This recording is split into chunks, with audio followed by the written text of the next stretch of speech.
All right, Dunlap flute players, welcome to week number 4. I hope you all are doing well. I hope the practicing is going well, and I hope that we're doing well with playing our instruments.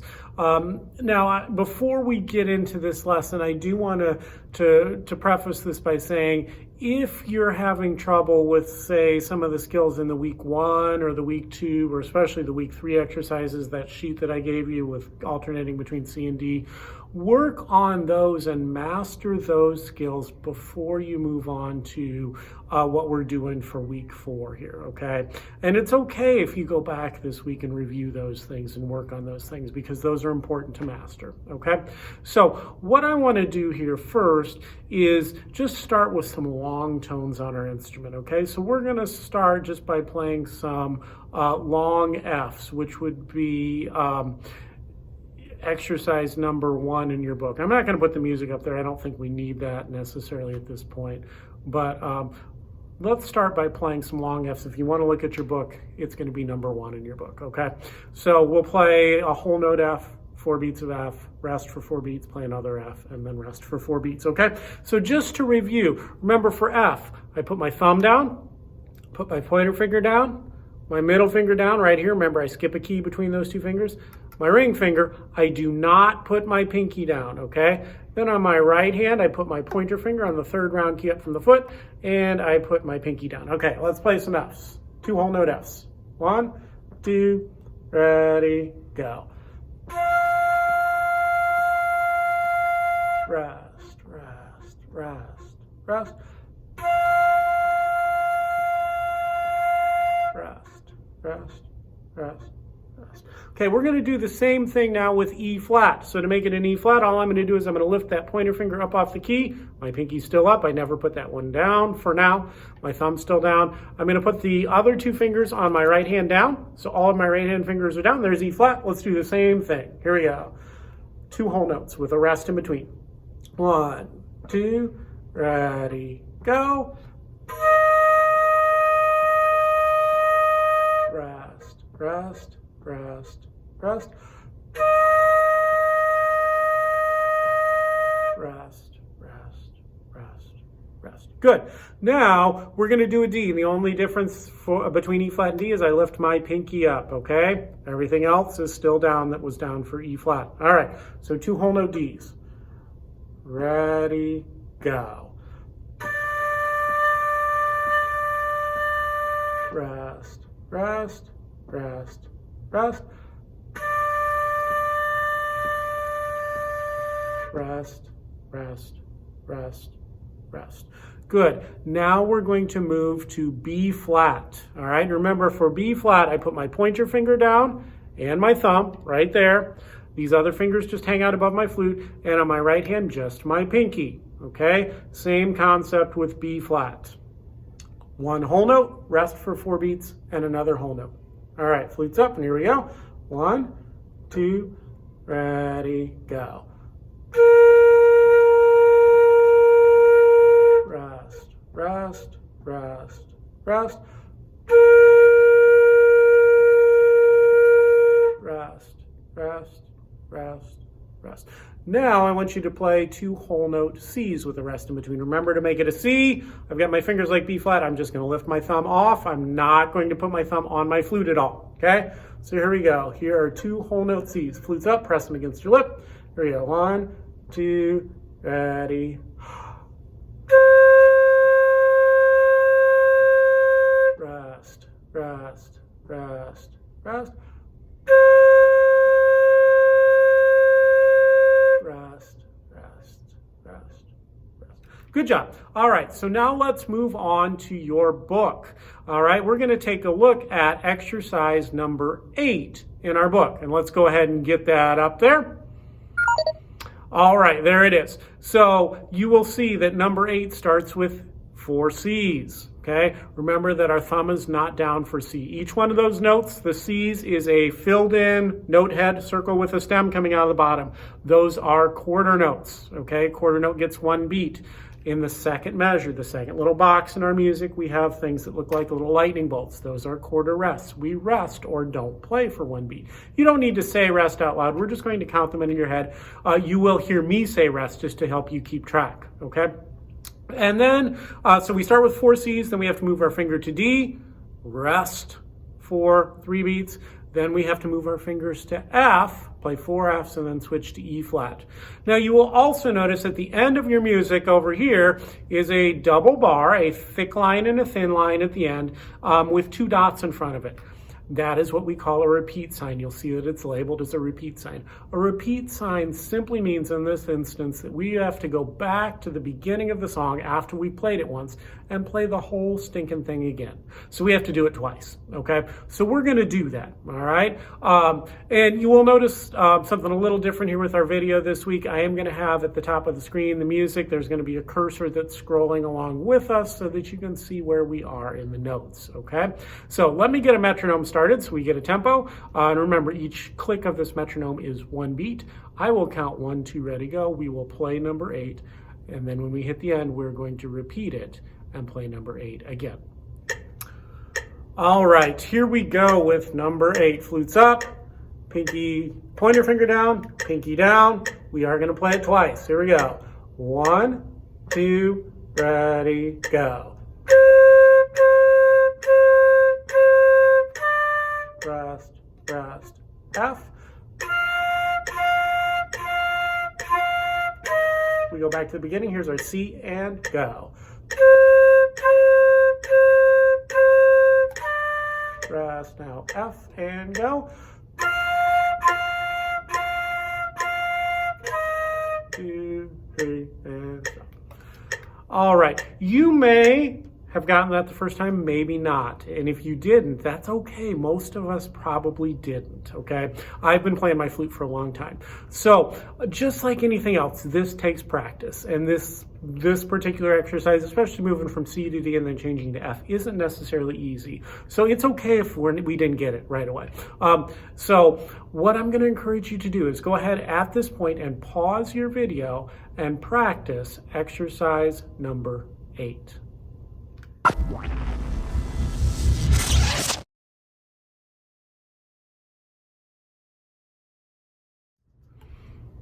All right, welcome back. So I'm assuming that we're comfortable with exercise number 8. So we are going to go ahead and move on to exercise number 10.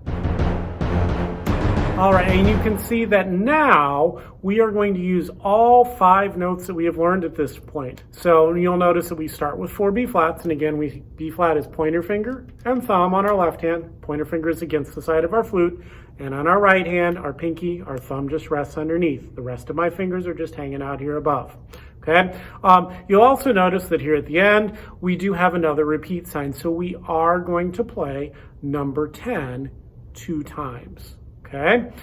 It is very important as we play. A couple things I want you to remember. Breathe in through your mouth before we play and whisper 2 with your tongue on each note. 2, 2, 2. The first 5 notes here, we want to try and play those all in one breath, okay, and whispering 2 with our tongue. All right, let me get our metronome going, and we are going to play number 10. All right, put your fingers on B flat, thumb, pointer finger, pinky, bring it up to your mouth, press it firmly against your lip. All right, and here we go. 1, 2, ready, go. Rest, rest, F. Reset your fingers to B flat. Here's the beginning. Now we move to F and go.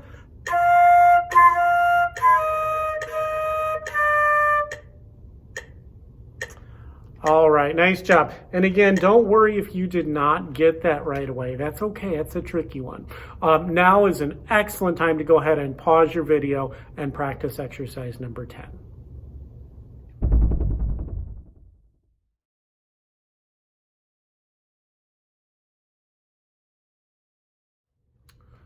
All right, welcome back. So hopefully number 10 went well for you. If you're still having some difficulty getting the correct fingers down for all those notes, that's okay, that's normal. It just takes a little practice.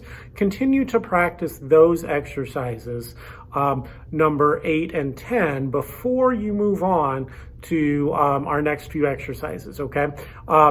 So now we need to talk about how to identify what notes are on the music staff, because you'll notice after number 10 in your book, they don't have the letter names there in the notes anymore. And so our job is to identify where those notes are located on the staff. We tell what letter they are by what line or space they're on. We'll talk about that in a minute. But we want to be able to do that, and we want to be able to memorize where these notes are located on the staff. So with that being said, we're going to get a graphic up here so that you can see how we identify those lines and spaces. All right, guys, go ahead and put the graphic up there for the kids. Guys, hang on here just a minute, okay? Hey guys, we talked about this last week. We need to get that those graphics up there when I ask for them. So let's get to work here, guys. Okay, this is really becoming a problem. We need those for the kids. All right, sorry about that. I think that we'll get that taken care of now. All right, guys, let's go ahead and get that. Really, like really. Can't believe you. All right, so we've got our graphic up here. And what you can see is that the notes on the lines in our music staff has 5 lines and 4 spaces. And you'll notice that we identify them by letter dependent on which line they are on. And so you may remember from music class where we have sayings that go along with those letters. Every good bird does fly, or every good boy does fine, or every good boy deserves fudge.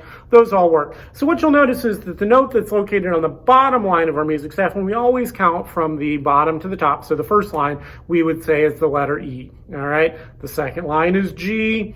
Third line is B. We know that one is B flat because it's got a flat sign next to it. We do need to remember that one because that's a note that we're playing right now, okay? And then the fourth line is D, right?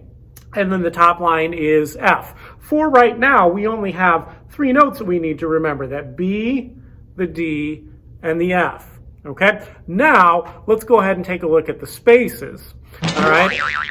And you can see here that with the spaces, the letters from bottom to top spell the word face. The bottom space, the first space is F, the second space is the letter A, the third space is the letter C. We know that one. We need to memorize that one. The top space is the letter E. We know that is E flat.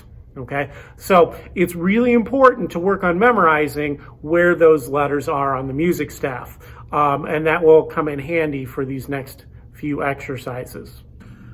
Okay, so now let's go ahead and take a look at one of those exercises that no longer has the letter names in it. So guys, let's go ahead and get number 12 up there for the kids. Thank you. So you can see in number 12, of course, the letters are not there anymore. So if we look at that first note, it is on the 4th line from the bottom. We are going to call that the letter D. If you remember back to the graphic previously, the lines go, every good boy deserves fudge, or every good boy does fine. That is the note D. All right. Now, especially if reading these letter names is something that's new to you. What we're gonna do is we're gonna practice this first by reading the letter names together. And I always recommend, if this is new to you, go ahead and start by just reading those letter names to yourself, okay? So I'm gonna give you 1, 2, ready, go. We're gonna just say the letter names through this song as if we were playing it, okay? When we get to the rests, we're going to say rest, okay? Now notice it's got a repeat sign at the end of it. We're not going to repeat it until we're actually playing the exercise, okay? So we know we're starting on D, so here we go. Let's read the letter names together. 1, 2, ready, go. D, D, C, C, B flat, B flat, B flat, rest. F, F, E flat, D, C, B flat, rest. Now you may be saying, well, Mr. Colgan, in the second measure there, the first B has a flat sign next to it, but the second one doesn't. Why is that still B flat? Well, the reason it's still B flat is, number one, it's on the same line as the B flat before it. The other reason it's B flat and not just B is because that flat sign next to the first note in that second measure applies for the rest of the Bs for that entire measure, all the way up to that measure line. Now, if there were Bs on the other side of the measure line, then we'd have to put a new flat sign there. Okay, so we've read through the letters. Now the next step, before you go to playing it, I always recommend saying the letters and moving your fingers on your flute as if you were playing that exercise. So we're going to do that. We're going to go ahead and get our fingers on D. Okay, remember D, thumb, middle finger on the fourth key, ring finger, no pinky here, bottom hand, first, second, third fingers, right up, right above the pinky key, no pinky. Okay, so neither pinky's down. And let's just say the letters together and move our fingers. Okay, again, we're not going to repeat it yet. 1, 2, ready, go. D, D, C, C, B flat, B flat, B flat, rest. F, F, E flat, D, C, B flat, rest. All right, now let me get a metronome going and we're gonna try and play it. So I want you to go ahead and get your fingers on D and get your flutes up to your lips. All right, here we go, fingers on D. We are going to repeat this exercise this time, so we will play it twice, okay? Here we go. 1, 2, ready, go.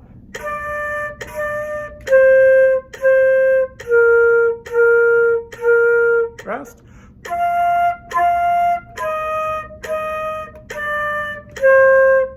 Back to the beginning.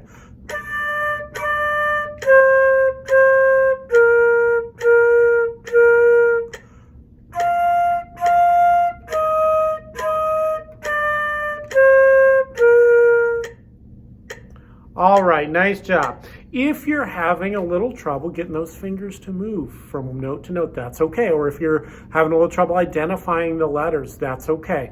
What I'm going to ask you to do this week are several things, okay? I want you to practice, and you're only going to have 3 exercises out of your book that I want you to practice and record this week. I want you to practice number 8, number 10, and number 12. And so if you're having trouble getting those fingers moving from note to note, go ahead and practice without playing your flute, just moving your fingers through each of those exercises.